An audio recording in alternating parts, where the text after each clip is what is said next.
Okay, this one gave me a little bit of inspiration, so let me know your thoughts. And then after that, we're hopping over to 6 reasons why the Carolina Panthers might have some issues in mandatory minicamp right here on Roll Coverage.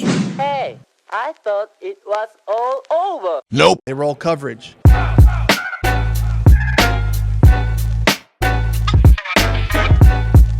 Okay, so this is the clip in question. Just going to be a quick snippet. Let me know your thoughts below. All right, Chris, it's that time. Mandatory minicamp. Time for the alignment. The alignment. The first. All right, man. Now you're taking it too far. People in the comment section were commenting on that, man. You're taking it too far, Chris. All I did was just bite my lip. Man, Chris Lee is over here exposing himself for liking women with no curves to them at all.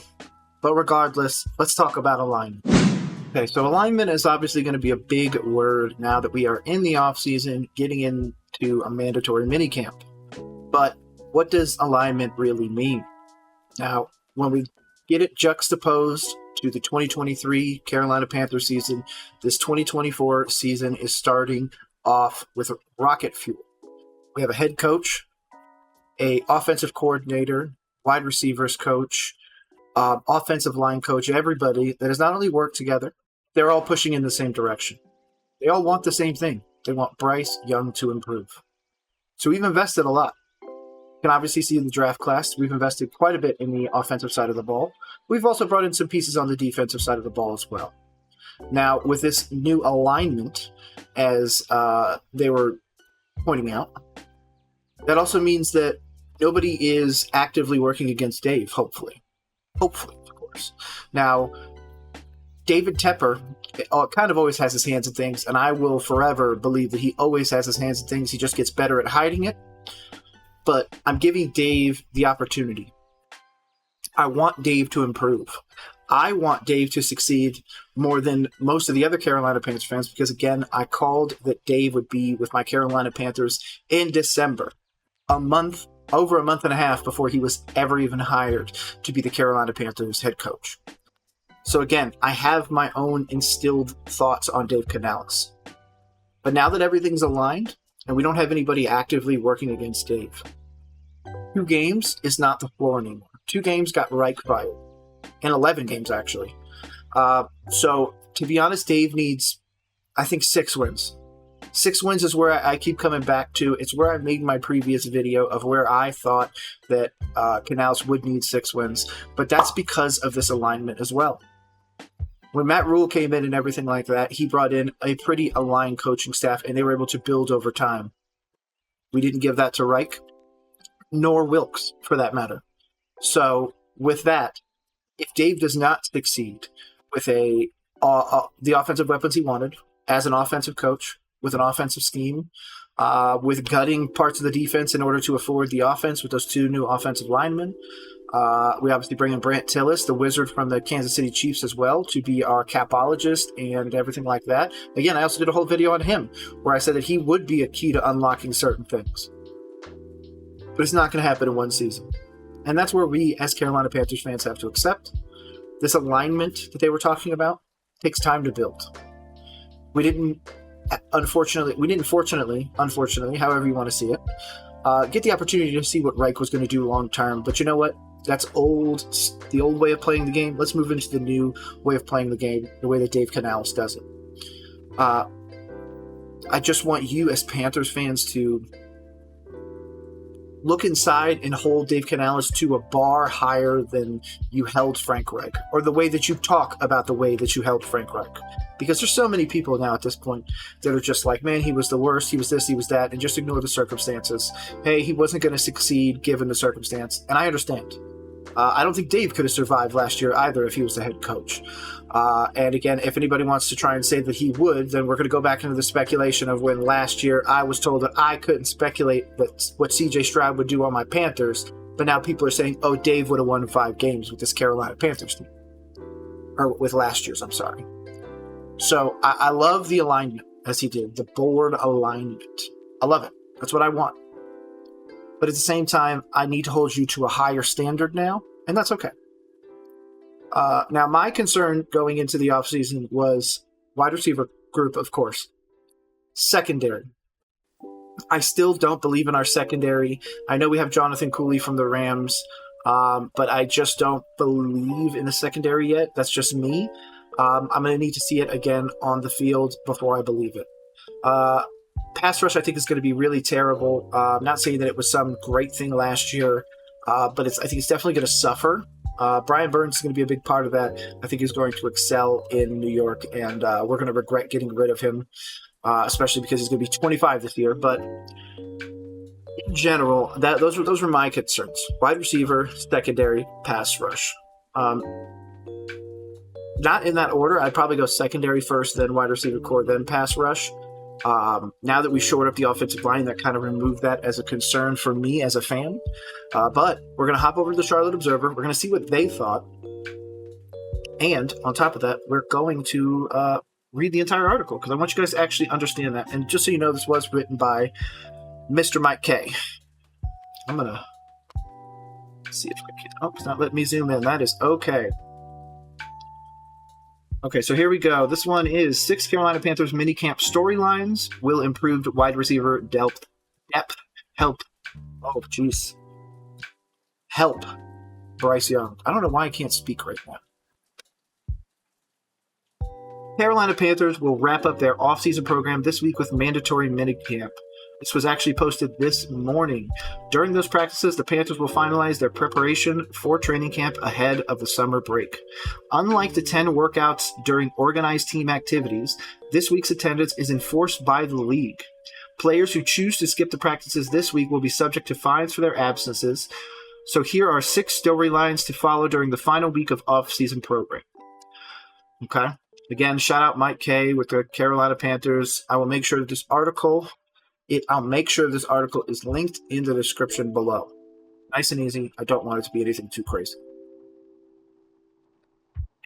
Now, obviously, as we move forwards, Bryce Young's development under Panthers head coach Dave Canales. That is obviously going to be a big storyline no matter what. However we try to slice this, there's no way we can get around that fact. Bryce, again, is going to be inextricably tied to Stroud, so Dave needs to rehabilitate ASAP. Young's rookie struggles have been well documented, but with a new play caller in town, the hope is that he will thrive in the way that Geno Smith and Baker Mayfield did with Canales, guiding them in recent years.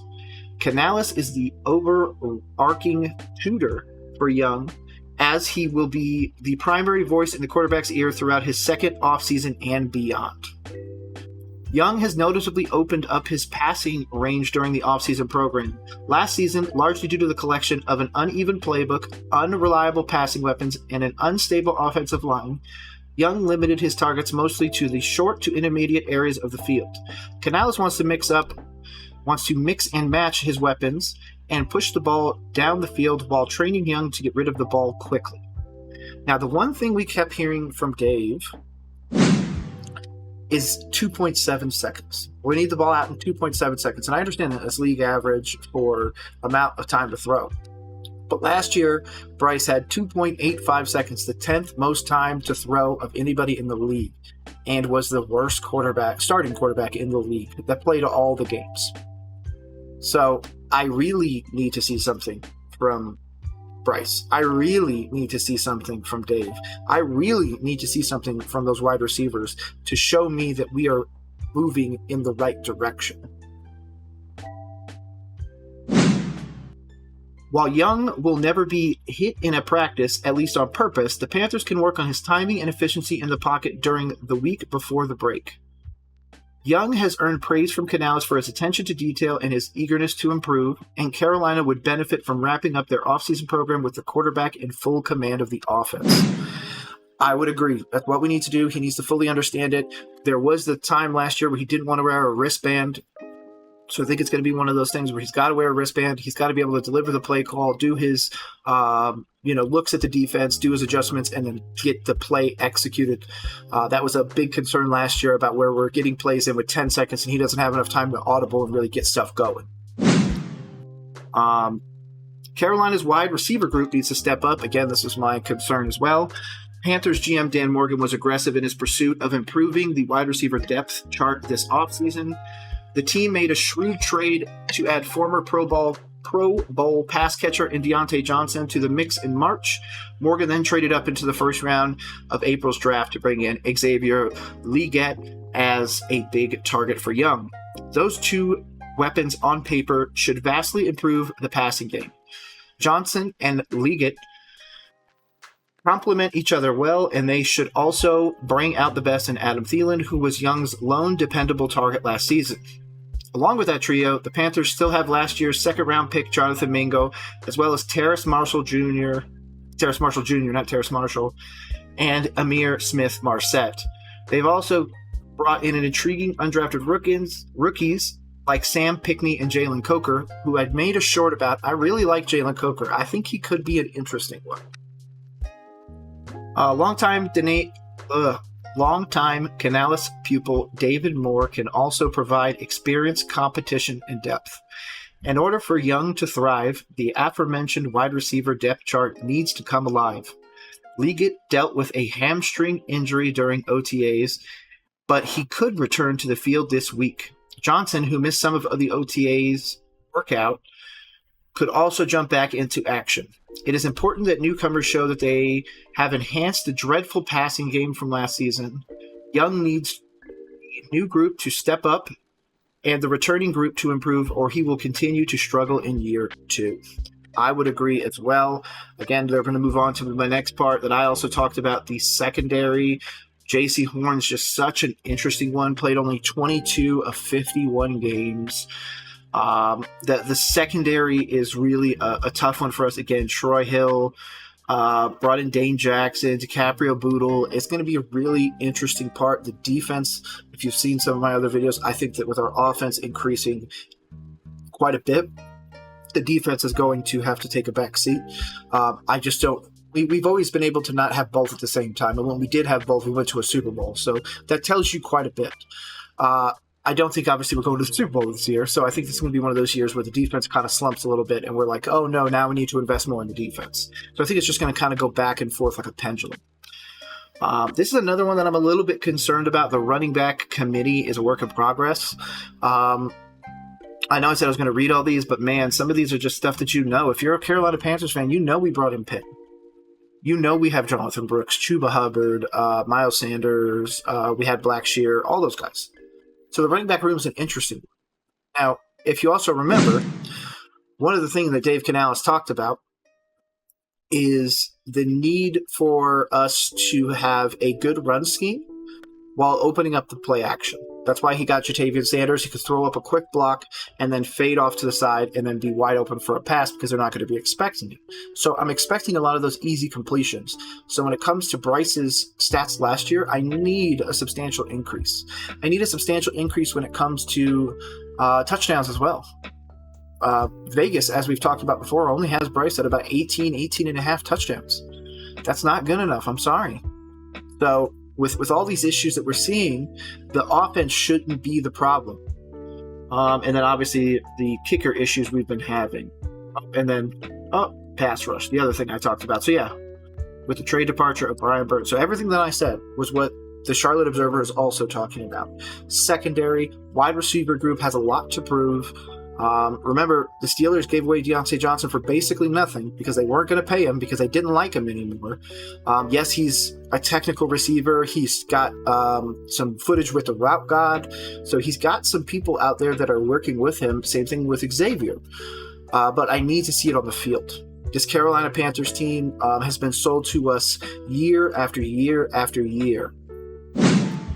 And I don't care about being sold a bad bill of goods. I care about my team succeeding on a consistent level. And if we end up going into the offseason next year with a situation like we won 5 games, offense looked good but wasn't exponentially better, and we get the opportunity to go interview somebody like some of the rumored coaches that might be fired, a Mike McDaniel, a Mike Tomlin, a Robert Saleh. Obviously, Robert Saleh should probably be a defensive coordinator, not a head coach, but that's just me. There's going to be some opportunities for some other coaches that might come out. Bill Belichick as well. So if we end up going into that and then saying, hey, we have this option of 4 or 5 really amazing coaches, and rather than say, hey, we're going to give Canales, he's already tried to improve the offense. We didn't see a crazy year-over-year jump. So maybe we jump ship to somebody else and we realign with a different head coach. Now, obviously, that doesn't really make sense if you're trying to build something right now for Dave Canales, but I can't imagine that a amazing tenured coach like one of those 3 guys wouldn't be able to implement the system quickly. So that's going to be an interesting one as well. Where is the line for David Tepper where he goes, Dave Canales is safe? Or is that already a predetermined thing? No matter what Dave Canales does, if Dave Canales comes out there and wins 3 games, he keeps his job. I don't think that's the case. But I want to know your thoughts. Where do you see our Carolina Panthers now? Again, I see us on the uptick. I'm not a Bryce lover. I thought that after we drafted him, that I still vehemently wanted Stroud, but I understood that we can't go back. I understand the situation that we're currently being faced with right now. But unfortunately, as we move forward, we need to continually focus on how this offense is going to put points on the board, because that seems to be our issue. That was our issue last year, the separation, all that other stuff. Again, if you were a Roll Coverage subscriber back in August and September of last year, I told you the personnel was subpar. And we had people out there telling us that we were a 10-plus win team going to win a playoff game. So if you want people to be honest with you, if you want to just look at what we're seeing, make sure you're subscribed here. My name, as always, is Nick. This has been Roll Coverage. Hopefully you have a great rest of the day. Peace.